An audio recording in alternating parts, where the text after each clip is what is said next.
All right, so music is finished. Let's make a start ourselves. So welcome everyone to this online workshop brought to you by Culture & Co and myself, Mohammed Yassin, and also in collaboration with City of Whittlesea. So thanks everyone for being here today. Just a little bit about myself. So I am a social entrepreneur. I am founder and CEO of Culture & Co. And in Culture & Co, what we do is we do cultural consulting and we do training. Basically, we help other organizations and government and businesses to change their delivery model, change their engagement strategies, connect with people, and be able to kind of have the right engagement tools with them, with their clients, with their customers, with their recipients. Also, we deliver cultural awareness training and inclusion and diversity training to organizations. I've got a background in community engagement. I'm actually a local myself. I live in Wallert. I've lived in Thomastown, Laylor in the last 10, 11, 12 years. And so I'm a local myself. Done a lot of work in this in this local area with youth and community organization. I was a GM and a public officer of a Beacon of Hope, which is a youth organization. Did a lot of work with migrant refugee young people in the Whittlesea area. Currently, I am also working with Spectrum and other organizations trying to help them to transition their workforce into a more remote workforce, as well as keeping those connections and keeping that sense of an organization within themselves. In addition to that, trying to kind of work with these organizations to see what their offerings could be in a new area where COVID-19 is restricting people movement and the ability for people to kind of come to premises, come to our events, or creating large gatherings. So how do we take the offering, how do we get to take our services into an online space? I wear many other hats as well, including being a commissioner on the Victoria Multicultural Commission, but that's kind of irrelevant to what we're doing today. Anyway, so today what we'll be doing is mainly talking about working remotely. So we'll start with who the players are, why is it important to work remotely, and what to expect when you do work remotely. We're going to be talking a little bit about managing time. So how do you set your priorities, goals, and what kind of skills do you need in order to be able to manage time correctly and efficiently? How do you keep motivated, and how do you create a productive routine? In addition to that, we will be talking a lot about tools and technologies that you could incorporate into your workday, into your company, into your business. So I know this is directed towards business owners and people who've got social enterprises or businesses in our area. So how do you use technology to help you during this COVID-19 and beyond in order for you to move into a more innovative, more tech savvy business or venture? And finally, we'll have some Q&A. So I'm working remotely. What I would want you to do is, if you have an iPhone or if you have a smart device, is to point it, so get the camera and point it to this QR code. And what you should see is a link to a survey or online polling service. If you can't do that, you could, if you're using your laptop or computer, you could open another browser or another tab and enter pollev.com/my585. And if you do that, then we could use some of these interactive technologies to be able to communicate. And I will ask questions and I'll see kind of what the responses say. So here we go. First question. I just want to ask you, what has been the biggest challenge you've faced while working remotely? So if you could just go inside and start typing in any answers that you, okay, communication. So that's great. So it's been a big challenge in terms of getting people to communicate internally within teams, but also kind of externally towards our clients or recipients. So I'll put that QR code again if you didn't pick it up. But basically, if you point your camera on your device on this, you should get the link. Otherwise, just follow this URL. Okay, that's great. So I can see people management, collaboration has been a big one, big challenge. Work-life, absolutely, work-life balance is a big one. Cool.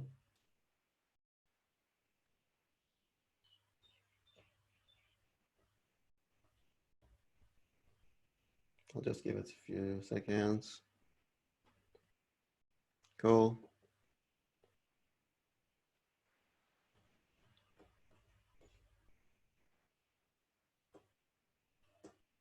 Oh, staffing, okay.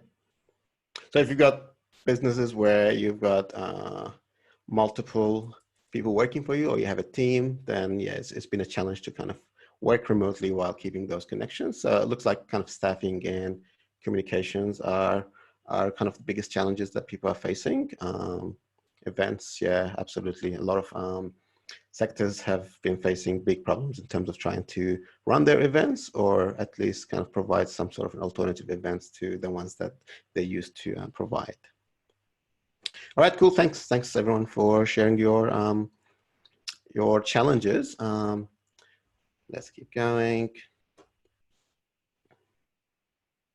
So this, for example, is a kind of a brilliant way to engaging people on an online platform virtually. And I'll be talking about this kind of platform that allows you to kind of create polls and run polls through Zoom meetings, for example. And this is kind of the idea for today's workshop. So who are the players in working remotely? Usually it's at least you yourself. So you own a business, or you have a venture, or you have an organization, and when you work remotely, something's changed in the way you do things. Then you have your team. Maybe you're a one-man show. Maybe you have a team, a small team or a large team. Maybe you're a big business and you have a huge team. And you have to kind of navigate the challenge of taking that team from a workplace, like an office or a factory or an organization, into working remotely. And the last piece to the puzzle is your clients. So people that you're delivering services to, people that are buying your services. And they also are affected by this remote working as well, because they can't come to your premises maybe, if you're not an essential service. They cannot gather, you can't create events. There's a lot of businesses that have been affected by the lockdown. So how do you also kind of move your business with an understanding of your clients?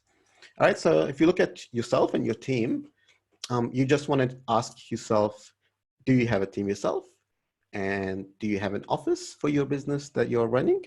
And do you conduct regular meetings? And it's very important to kind of know this, because you may have a big team that is usually co-located in one space. For example, you are working in an accounting firm and you have 5 people working for you. So everyone comes to the office every day and you have those meetings. But maybe even before COVID-19, you were part of a bigger firm where they had 2 different offices, and you have members in one office and other members in second office. Some businesses run from a main office, and they have satellite people or satellite offices where people could either dial in or join meetings or join activities with the big team, but remotely or through a satellite office. Or you may have a business where everyone that you are engaging in your team is actually already working remotely. And in a way, when you think about moving remotely, this is kind of the extreme where everyone used to be meeting regularly, meeting face-to-face all the time, and your clients come inside all the time. And you're trying to move into a model where you actually do not have a centralized space and many people in one space, and you want everyone to be working with you, but also within themselves. Also, so I also would like to ask, someone's answered already, what kind of team do you have? Are you a one-man show or one-woman show? Like a sole trader, or you're in a business that only employs yourself, or you're the only person who is currently part of that team? Do you have a small team, maybe 2 to 5 people? Do you have a larger team in what you're doing? I can see people answering, then retracting the answer. That's great. So do you not have a business or side hustle? So you're just here to kind of learn or to see what you could gain from this kind of presentation, or are you in the wrong Zoom sessions? Some people are, maybe I am in the wrong session myself. So I'll give it a second. So yeah, go back to your poll everywhere. If you can scan this again if you want, or just go to the same link. It should just appear by itself. And what that you could do is kind of, all right, cool. Beautiful, beautiful. Looks like we've got a few people with having, okay, people start answering. So yeah, so some people who are working on their own and some people with a small team. And we've got people that are not part of any businesses yet. They're here to kind of learn. So that's great. All right, cool. Thanks for that, everyone. Just move to the next one. Another part of the puzzle is the relationship between you and your clients. So in a way, how does the delivery of the service got affected by your working remotely or by the COVID situation? And basically what you need to consider is that were you in a situation where you were working from an office and now you can just go home and start working from there? Let's say you're an accountant, for example, and you had an office, but it was just you on your own. Now you can go home, or you could go to your garage and set up a mini office. But most of the services that you used to deliver did not require a lot of interactions with people and did not require a lot of change. So moving home means the only thing that you've changed is actually the location, but the service itself could be exactly the same. So for example, you could be editing photography or editing videos. So you could actually take your service from an office, take your whole laptop or computer and take it home, and suddenly you have the same work environment at home. Another way to look at how you could change your service depending on what kind of service you deliver is to look at maybe you have a service that cannot be delivered face-to-face or in a group, but now you could take it online. So for example, if you're a personal trainer, you are used to kind of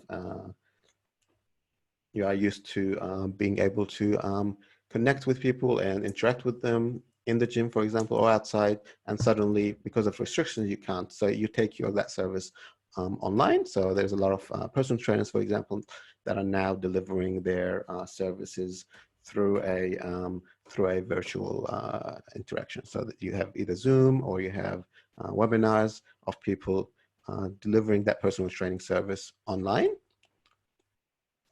And the last thing is that maybe you actually cannot take your whole work into your home. Also, you cannot deliver a service to the same cohorts of people through an online, like a virtual space. So for example, I was delivering a lot of cultural awareness training. I was delivering a lot of leadership training to large groups or smaller groups at schools or at organizations before COVID hit.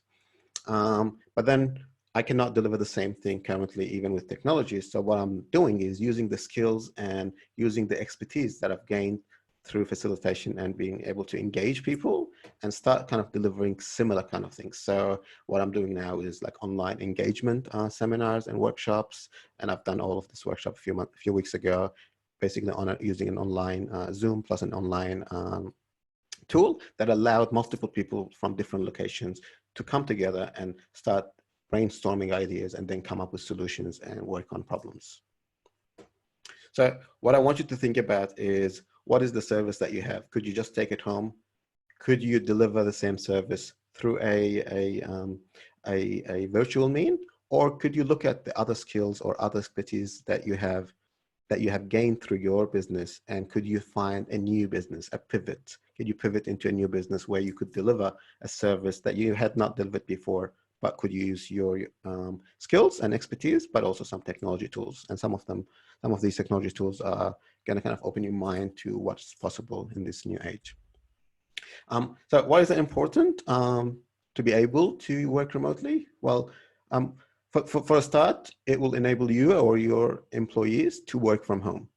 So if you kind of design or be able to improve your work environment or work practices so that you could be able to deliver or provide a service from home, then it's a positive for you and your staff, because now they could work from home. Even if COVID situation is over, you could have people that are working from 1 day a week or 2 days a week or all the time from home. It will enable you to access more customers. So a lot of our businesses, we target local areas. We want to kind of capture our local audience. But if you gain expertise in delivering online or virtual services, then you have an unlimited number of not just local, but maybe national, statewide, national, or even international markets that you could tap into and access those customers. Also, you could have a better company branding. So your company will be more innovative, will be more engaging if you can use some of these tools to be able to work from home. But then by working from home, you're actually also building those tools and building the expertise in delivering online or virtual services. You're increasing your productivity. So we're going to talk about a lot of tools that can increase your and your team's productivity. You also can hire the best people. So because you're not limited by that physical location, you could actually find a great person who does marketing, who lives in Brisbane, and you could just go ahead and communicate with them. And if you have everything set up, they could work with you and with your company without being here themselves. And lastly, you could have very happy and very loyal employees because you are giving them that flexibility and option of working from home. Time management is a big one, and it kind of underlines a lot of the problems that you face when you actually move to working from home. So poor time management, where you take your business and take your work into your home, is if you have a poor time management, you'll end up with lack of sleep, there's a low punctuality, you waste a lot of time, and you have a poor quality of work. So how do you kind of get around that, and how do you provide yourself with the best chance of managing time in a good? So in terms of low productivity, so what are some of the tips that you could kind of engage in or could use to be able to kind of increase your productivity? For a lot of people, what you need to think about is for yourself, but also for your team, that this situation is not normal for a lot of people. Most people have spent their whole working life working in a workspace, and now they're working from home with all of the pressures that come with that, as well as the other pressures and stress that this whole situation has yielded from economy going down or people losing their jobs. So you want to have a caring culture, or you want to instill a caring culture within your organization or within your company, or even towards yourself. People have a lot of stress at this time. What you want also is to find new routines. So for some people, it's waking up really early in the morning and maybe going for a run. For some people, maybe waking up a bit late. But what you want to do is kind of set up some working time for you so that you're not unlimited in the way you approach work. Because some people, they say, I'm at home all the time, 24 hours. So I may be working 24 hours every now and then, 5 minutes here, 2 hours there. If you really want to kind of manage time and reduce the stress, you set yourself up with a number of hours of work, and you know exactly when you're starting, when you're finishing. So that could be, I'm working from 6 o'clock in the morning until 9 o'clock, and until 3 o'clock. And that's kind of my work day, or from 11 o'clock until 7 o'clock. And that's the routine that you'll take. For a lot of people, what we found is that creating that work environment or sense of work environment is important. So coming up with a space and cleaning it up and making a desk, and even wearing their work clothes or kind of professional clothes when they're doing their work, when they're having the meeting, when they are even kind of thinking about their work, because that will kind of create that virtual space in their head as well, that this is work time. And I know it's going to be hard with kids running around, or your pets, or the noise from outside, but you're trying to replicate that mindset of creating a work environment. And the last one is basically supercharge your communication. So basically what you need to do is and we're going to talk about this very soon, use a lot of tools and technologies that will enable you to kind of have very, very seamless communication with your team, but also with your clients. All right. Second one, in terms of with managing your time, is priorities. So these could be your work or your life priorities. So I would suggest you write down your priorities and make a list of them, and then divide those priorities into what's urgent, what needs to be done now or very soon, and what's important, what's good to have, but it doesn't have to be done now. And again, this could be your life priorities. For example, I'm feeling like I'm very stressed all the time. And this is a very big priority because it will impact everything else that you do. And keep track of the progress as you tick or you go through managing or go through navigating these priorities. Next is have clear goals.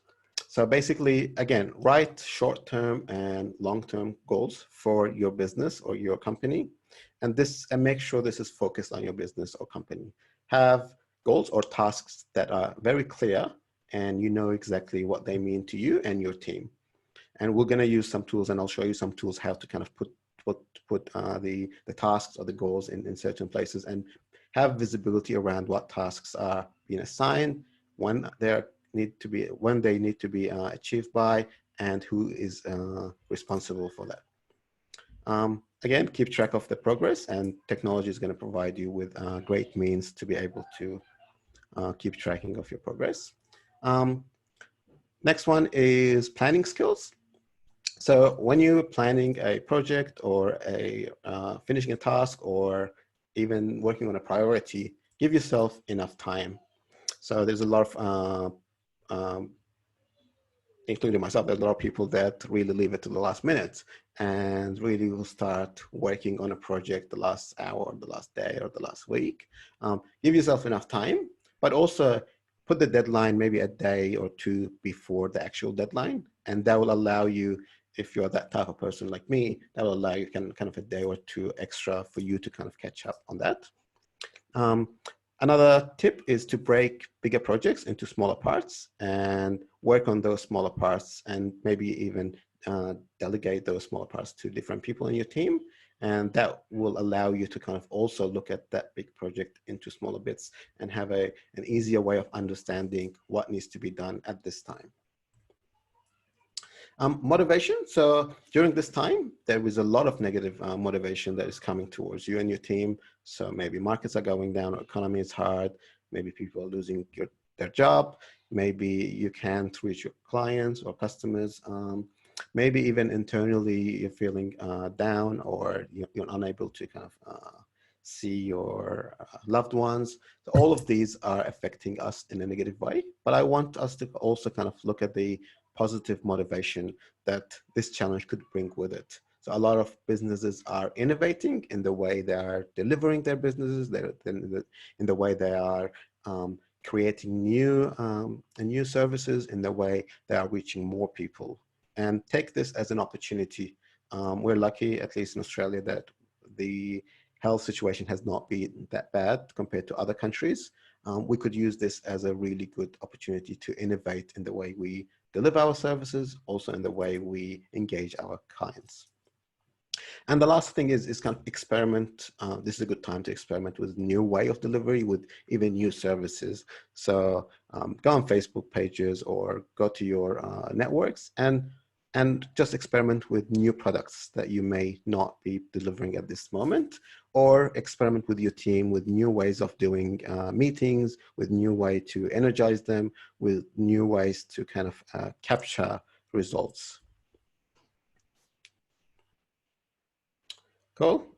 All right, so now we're going to be talking about some tools and technologies that may help us in creating that or helping us in working from home or working remotely. And I'll kind of also test some of these tools to just show you kind of what kind of experience you could expect from these tools. So the first group is the video conferencing the video conferencing, the video conferencing tools. And a big one, and I think most of you are familiar with, is Zoom.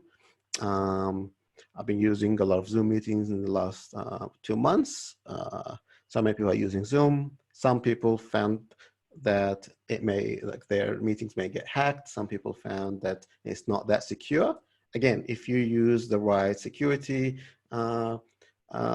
settings, if you put in a password in place and make your meeting private, basically that could help you in navigating that challenge of being hacked into. A lot of other organizations use MS Teams, for example, for their MS Teams or Skype for their internal basically team meetings. A lot of schools have started using either Google Meet or WebEx, which is very similar to Zoom, but it has more security to it.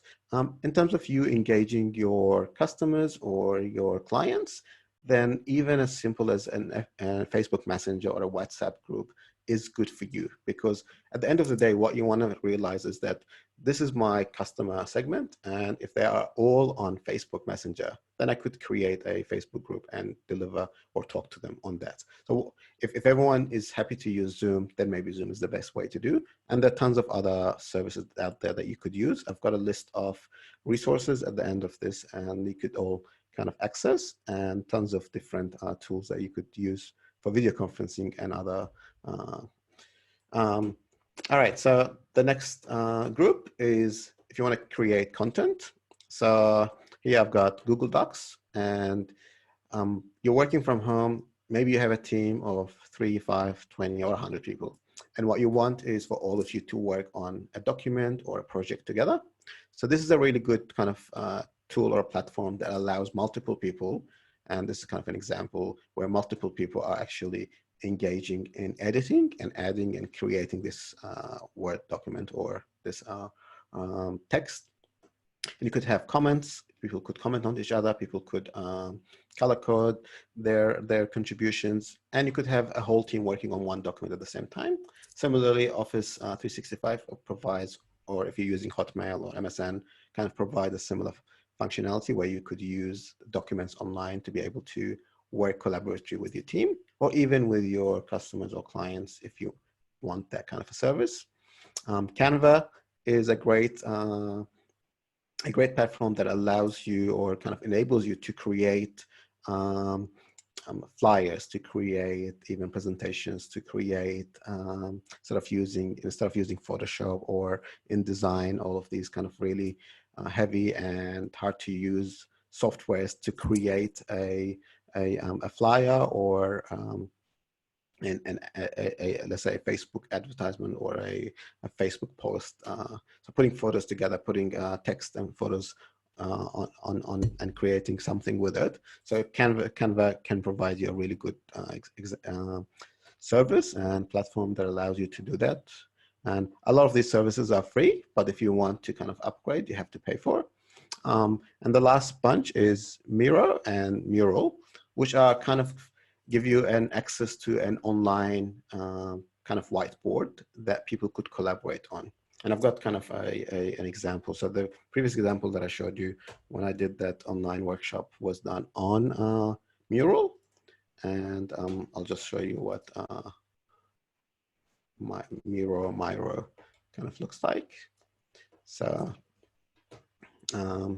this here is kind of a white kind of a whiteboard where I have these virtual post-it notes, and someone could click on something and start typing. Someone could comment on something. People could and start writing on things. People could move things into different places. So let's say we're running a workshop, and multiple people could join this virtual whiteboard and could be entering things themselves. People could create links between things and moving, and you could say this moves to this and so on. And there's tons of templates. So if you want to do, for example, a mind map and start creating these mind maps. So it allows you multiple functionalities and allows multiple people to be working on this at the same time. Cool. This is kind of what Canvas allows you to do. So you could create really nice illustrations and really nice flyers or brochures really easily on an online platform. So you don't need to even download any software.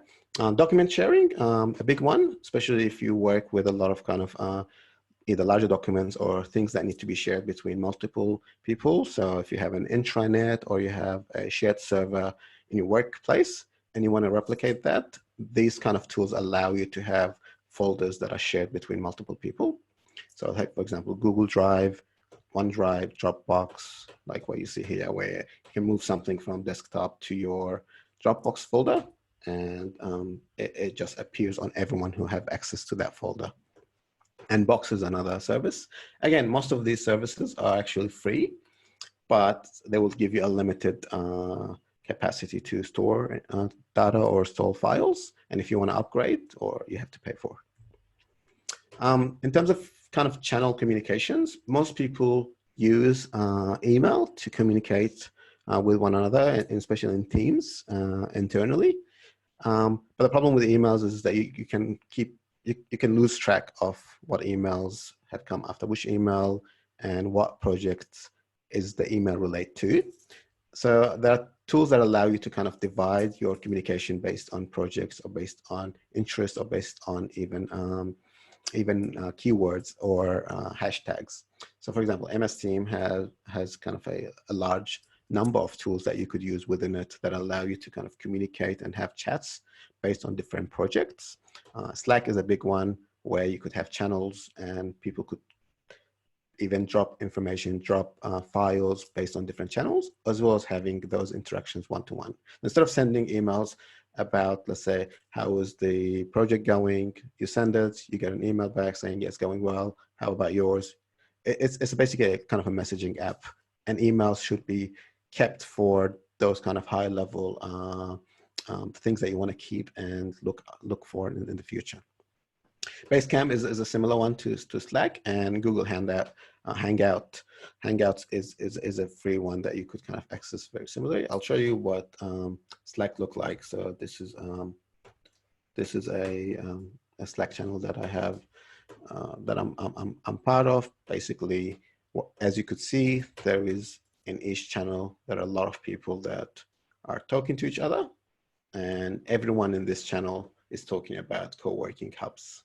So if I go into another channel, which is about COVID-19, you see a lot of discussions and information and tools and files that are all talking about COVID-19 and so on. So here you could have, similar to a messaging chat, similar to sending a message or sending a Facebook message to someone, this is a space where all of these people in this on this Slack channel or Slack platform are interacting with each other based on either projects or hashtags or keywords.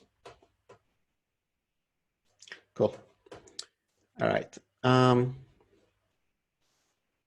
Next, task management is a big one. So you have a team, you have a lot of tasks that you assign people, and you want to keep track of who's doing what task is being done, when the deadlines are, how can you, who needs help, who's kind of, who's not keeping up, everything around kind of managing tasks in a working from home or remote working environment needs to happen in one space where you have visibility, but also you could plan for the future.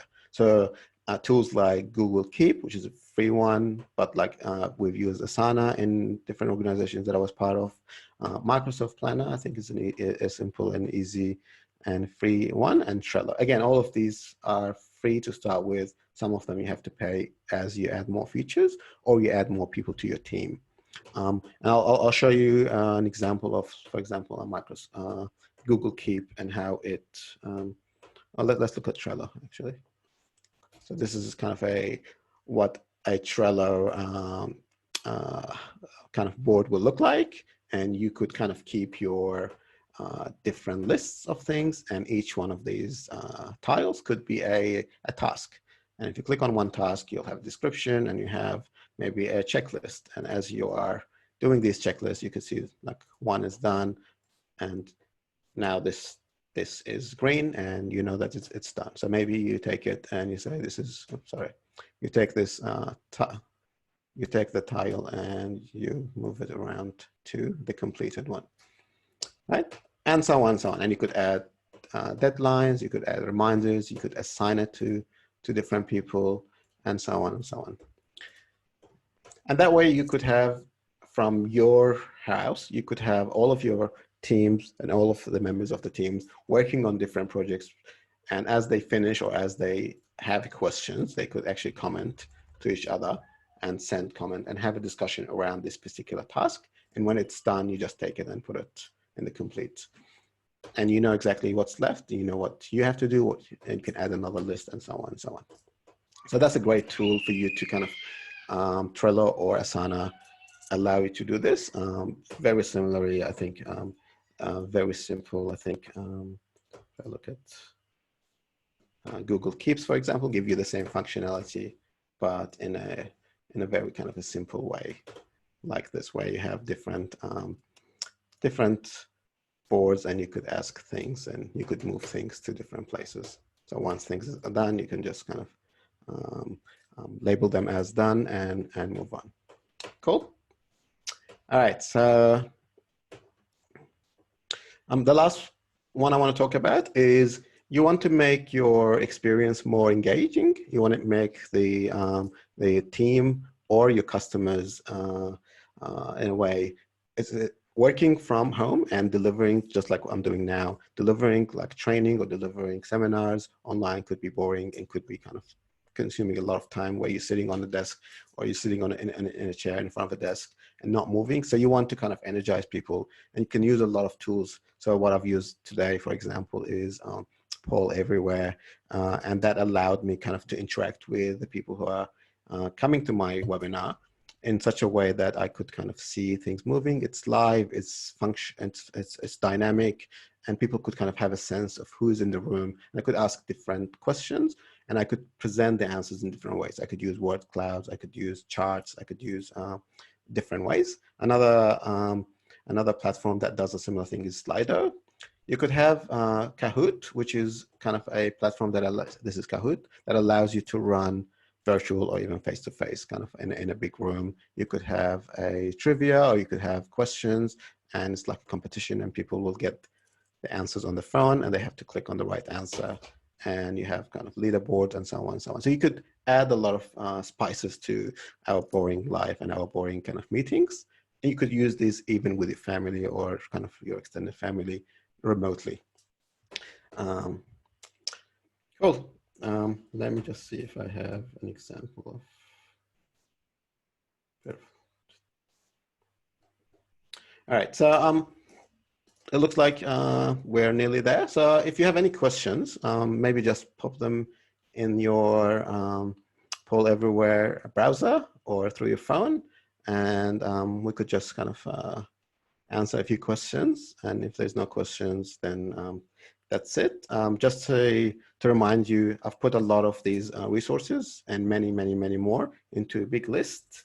And actually, if you go to the link that was provided to you by council, I've put a lot of these resources together with links to where you can kind of go and register for them, and description of how they look like, as well as a lot of articles and tools that you also may find interesting. We didn't talk about CRMs today, but there's a lot of kind of interesting tools and interesting methodologies to be able to kind of take your work into an online or virtual space, but also keeping your teams energized and engaged.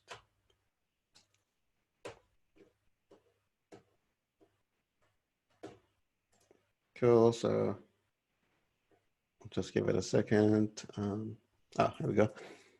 So, and again, with this tool, if you like, or if you want to upvote any kind of question, you could click on your device and upvote something so that it will appear on top for me. All right, so how to convince the rest of the team to let go of the good old email and get them some tools you mentioned. So this is very hard and very important. So I worked with a lot of organizations where I introduce or they introduce a tool like, let's say, Slack or Asana or Trello. But then the problem is, if not every single person is using that tool, if it's only being used by, let's say, people who are geeky or people who are really tech savvy or people who really kind of get the benefits, and let's say 80% or 50%, even if 20% of the people in your team are not using these tools, sometimes you feel like that they're not really getting you anywhere and not benefiting you. So what you want is actually start by educating your team about the benefit of using such tools, but maybe even showcasing it on smaller projects or smaller kind of tasks that you may find interesting. Maybe you could use it for certain projects. So instead of having all of your work to going into that platform and using that platform, you say, for this next kind of projects, all of our communication is going to go on Slack, or all of our project management is going to go on the Asana or on Trello. I can see a few more questions. Thank you for that. Great presentation. Clients need a lot of help in technology, helping them access the online platforms. So this is a big one, which is, how do you manage clients who have varying level of access to technology or access or understanding of what the technology and how to use it. Part of the organization that I've been working with have clients who are elderly. So it was really hard for us to kind of find a platform or find a way to connect to those elderly kind of clients, especially in the time where those elderly clients need us the most. So again, what you do is, there's a bit of technology and IT education that you need to do.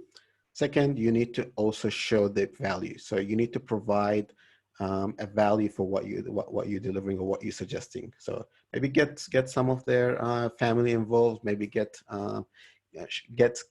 videos or create explainer step-by-step guides that allows people to kind of jump on that platform that you want to use before doing that themselves and before having a bad experience. Maybe take them through, take their hands through the first time and then allow them to do it themselves. Cool. All right. Here we go. A few more questions. Does productivity increasing even if upgrade to paid version? And still do enough free version. Most free versions will do the job. What you need to do is maybe, and this is what I do at least, is I will compare many free versions of different platforms. So let's say I've compared Zoom to MS Team to WebEx to a few others, and then find, at least from the free version, you have a sense of which ones is the one for you to upgrade if you want to upgrade your service. Because a lot of times when you upgrade, there's some cost involved and you have to pay for that. And if you already paid for a service, you're less likely to try other services. So my suggestion is, for example, if you're trying a new communication tool, try Slack, try MS Teams, try a few channels or a few platforms, and then see which one works for you and your team and your clients if you're doing that, and then upgrade for that particular platform. But I think even for free versions, the productivity increase exponentially. I'm doing more sessions like this. So keep connected with City of Whittlesea. And if you also want, maybe message me or get in touch with me through our website, so cultureandco.com.au, or myself. Cool. It's nearly 3 o'clock, so thanks everyone for being here today. Really enjoyed the discussion. I hope you found it beneficial. I myself enjoyed this a lot. I hope everyone's having a great time. And next one. And again, if you want any more kind of services, or if you want to get in touch or you have any issues and you want to get in touch with me, basically cultureandco.com.au is our website, or get in touch with the City of Whittlesea, and you'll see this workshop on their YouTube channel, and also you'll have a link to our website. I'll have all of these resources on the shared link. So I hope you enjoyed them, and I hope you found this beneficial. Thanks, everyone, and I'll see you next time. Bye.